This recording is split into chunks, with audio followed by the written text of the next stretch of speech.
Yesterday I went out, it was 38 degrees registered in the car. So you can imagine how hot it was. And today, slightly cooler, 35, but if you check out that, it says 35 degrees, but feels like 38. And it bloody well does. It's hot. There's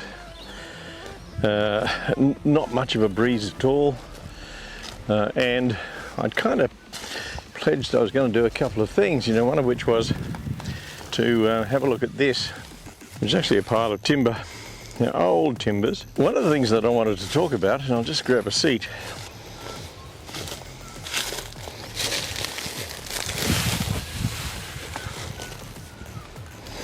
weight gain, and that also naturally leads into another topic, which is the big picture. Now, any fans of Mad Magazine, the authors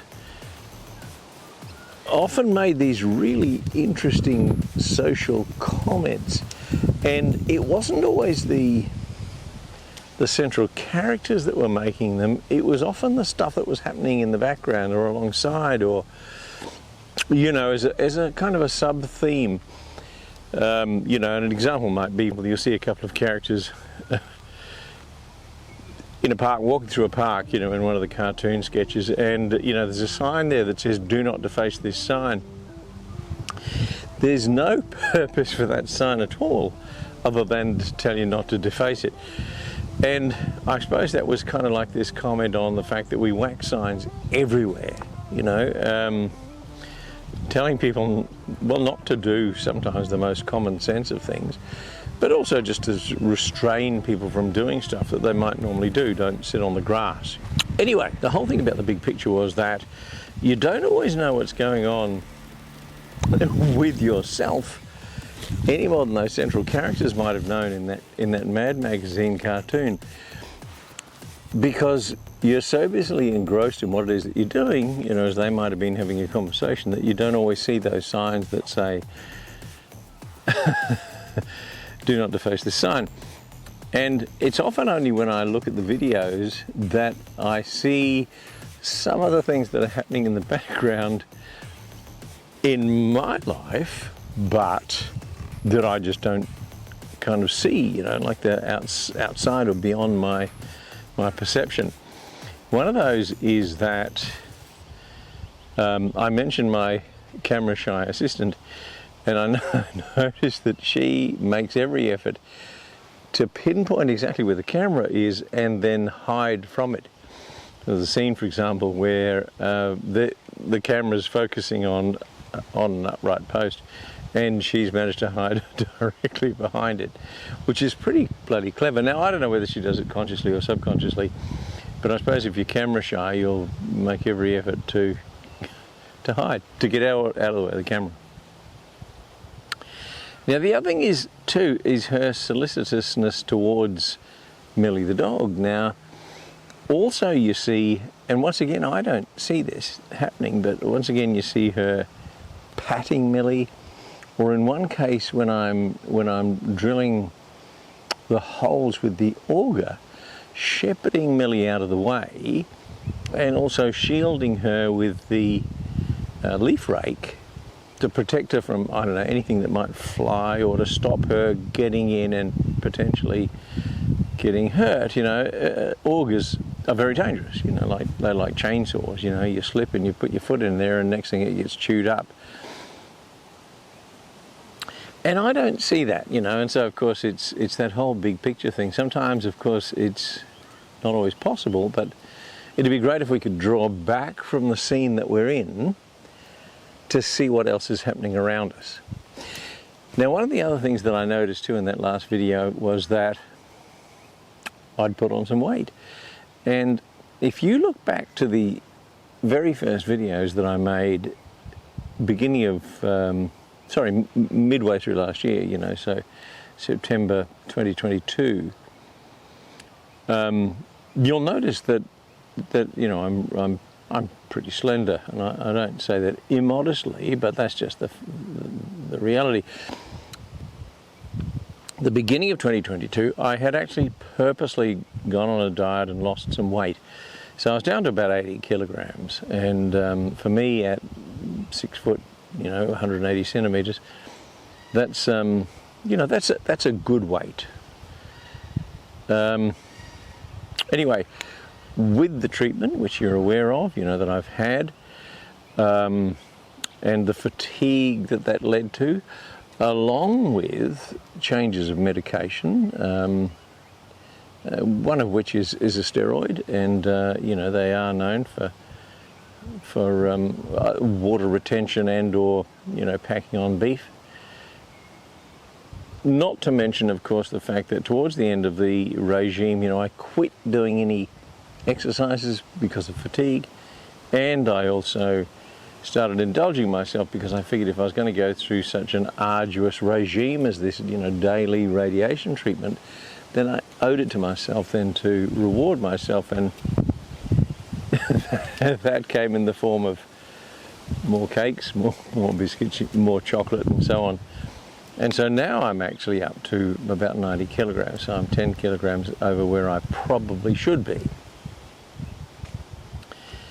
And so there's now a bit of a goal to try and shed that 80 kilograms. And fatigue aside, because while I talked about fatigue at the end of the treatment, which is now the beginning of July, I was very, very fatigued, needing to have a couple of sleeps a day, and I spoke about this in earlier videos, so you're well aware of it if you're a regular viewer. So what I plan on doing is building a kind of a course, I suppose. So call it an obstacle course or a circuit of some sort, and part of that is this, so here, for example, I'm hoping to find some, now this is a pile of scrap timber that I've been carrying around for years, actually. These sleepers here came with me from Kingaroy when I was living in Kingaroy, and if you have a look way back at the early videos, say for example the Troopy Fit Out Part 1, that was made in the backyard at Kingaroy in 2019. Anyway, I had these and I'd built garden beds and things with them. And there was still some building to do, but then I sold the house and moved here. So these I brought with me, along with some scrap timbers, and it's these that I plan on grabbing and building things like, like a step-up station or a seat, or a couple of things that I'll use for making this circuit. And I'd like you to come along with me on that journey.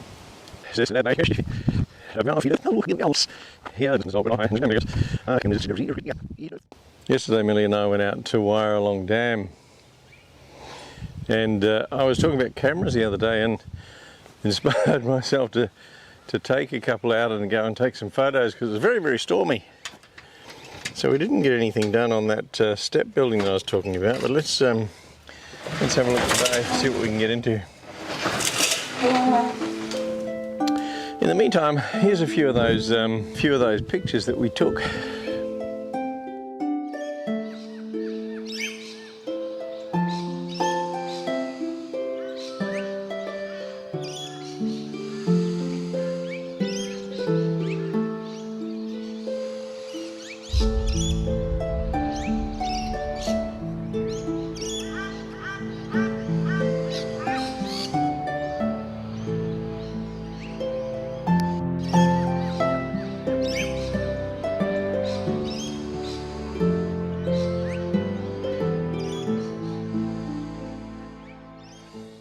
First thing to do is grab a wheelbarrow, because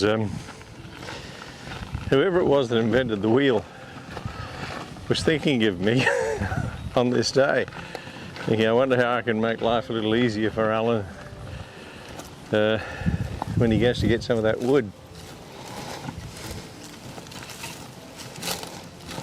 And while wheelbarrows are pretty good,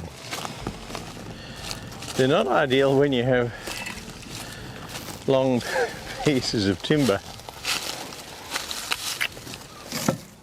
as we'll discover. So first this one, because as you can probably tell, It's got a few kinks in it and it's not much good for anything else. So this one will do it.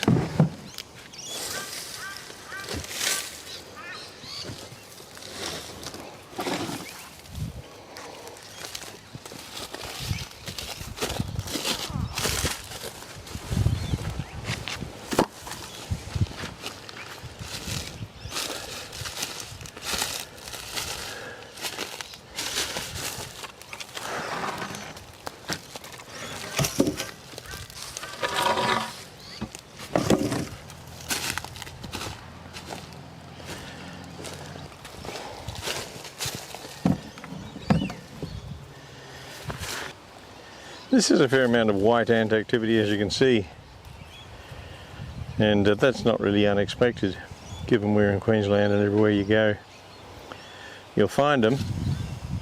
We might just leave it out in the sun for a couple of days. White ants love moisture and darkness, so if we give them the opposite, that makes life a little untenable. So this stuff even will control them in their beds.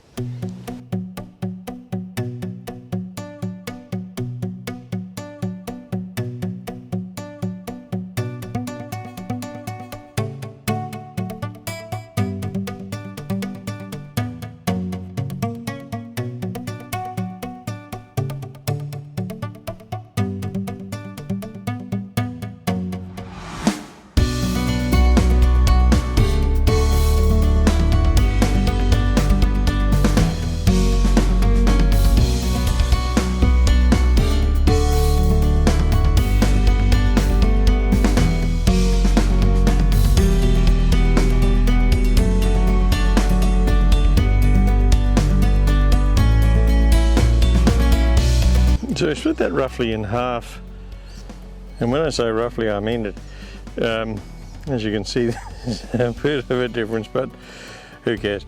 And the other thing is though that we've got this one here, which is that other one that we picked up, and this one is pretty severely warped, as you can see.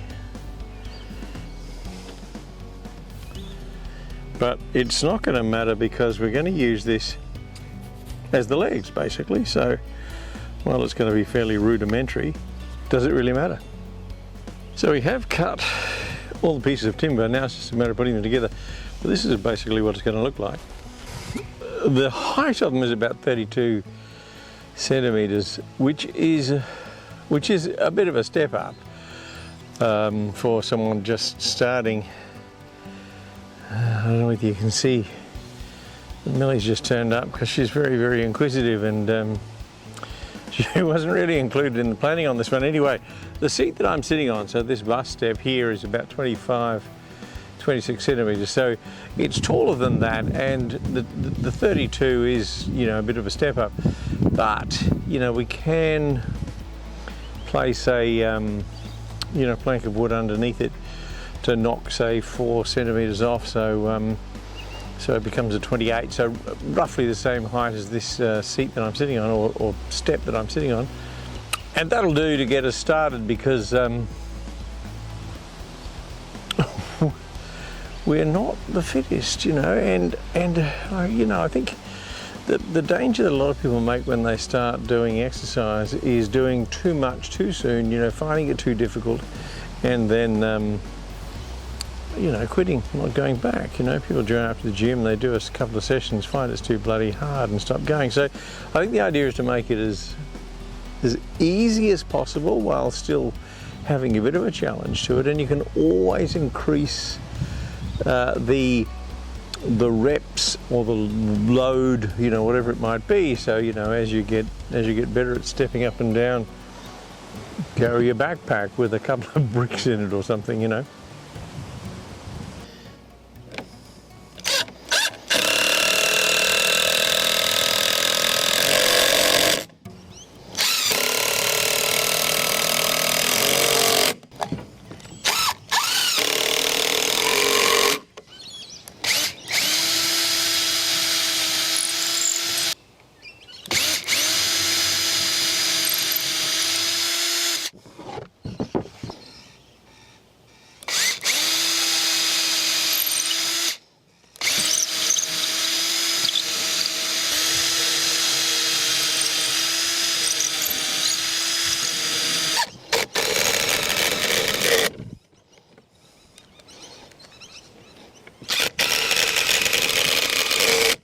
what did we do before power tools?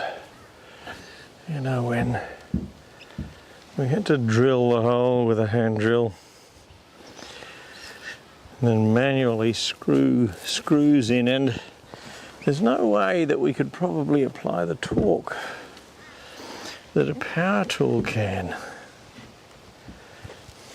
So this is the, well, not finished, but complete, but yet to be bolted together product, which is this step. Just one more thing before we actually assemble it is that I was just having a look at this here, this leg, and have a look at this. Now this is the way that it would sit with the planks across, as you just saw. But the problem, I think, is that if it rocks, there will be a huge load on the shaft of these bugle head screws. So I'm thinking what we really need to do is to reinforce between these. And I have the perfect piece of wood, which is a chunk of wood off that fence. Look, we're up to this point here, and there's a couple of things that you may or may not know. When you're screwing things together, the idea is to screw the softer wood into the harder wood, or the thinner piece into the thicker piece, etc. But here, that top piece is hardwood, but the bottom is softwood. But as you can see, if you have a look there closely, and I think you can see that, the top piece is pretty eaten out by those white ants enjoying it as a meal. Now the danger, of course, is that if I screw through from here into here, is that there really isn't much to it. So what I'm going to do is go against all the rules and screw from the top into the bottom, and then it will go right through this, right through that gap, and then into this, which is more solid wood. And there we have it, made entirely from recycled or scavenged timbers, really, I suppose. You saw me carry those up from that wood pile, and that's timber that I've had sitting around for a very long time, just taking up space and feeding the white ant. But what we've got now, I suppose, is probably even double as a seat. But principally it's a step up, you know, for that obstacle course that I was telling you about. And it's probably time for a cuppa.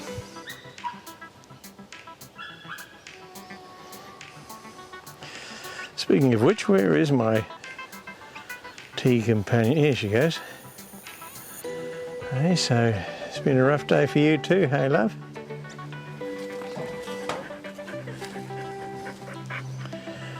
So Millie and me had another cup of tea, and then we went and watched the telly.